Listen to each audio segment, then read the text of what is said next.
هاي، انا روان والنهارده هقول لكم ايه المنتجات اللي انا استخدمتها وكانت تحفه جدا جدا معايا، وكمان سعرها اقل من 200 جنيه.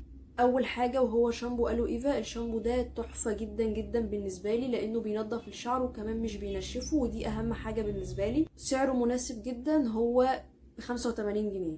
تاني حاجة وهو شامبو نيزابيكس. الشامبو ده تحفة جدا جدا جدا بالنسبة لي، لو حد عنده قشرة هيبقى حلو جدا. وكمان في حبوب بتطلع هنا، الحبوب الصغيرة اللي بتبقى تحت الجلد. الشامبو دوت لو غسلتوا بيه وشكوا الحبوب ديت هتروح في تاني او تالت مرة.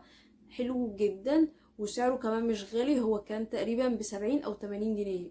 تالت حاجة وهو الغسول ده من انفينيتي. الغسول ده بالنسبة لي حلو جدا، بالنسبة لي انا كبشرة مختلطة او دهنية هيبقى كويس برضو، لان هو فيه سلسليك اسيد عشان المسام اللي بتبقى موجودة هنا.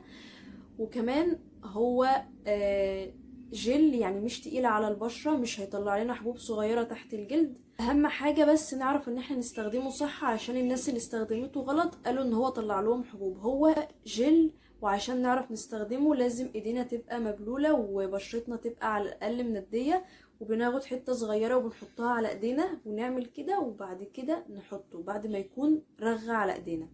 وكان ب130 جنيه.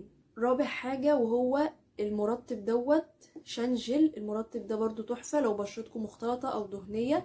هو جل برضو مش تقيل على البشرة، ما بيطلعش حبوب تحت الجلد زي المرطبات اللي بتبقى تقيلة.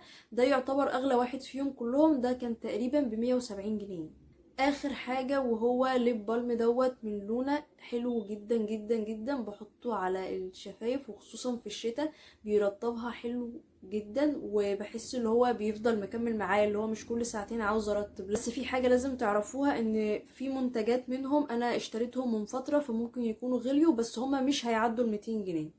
والمنتجات دي ممكن تلاقوها عادي في اي صيدليه، كلهم بلا استثناء موجودين في اي صيدليه. بس كده، هي دي المنتجات اللي كانت فعاله معايا وكويسه جدا، ولغايه النهارده انا بستخدمها.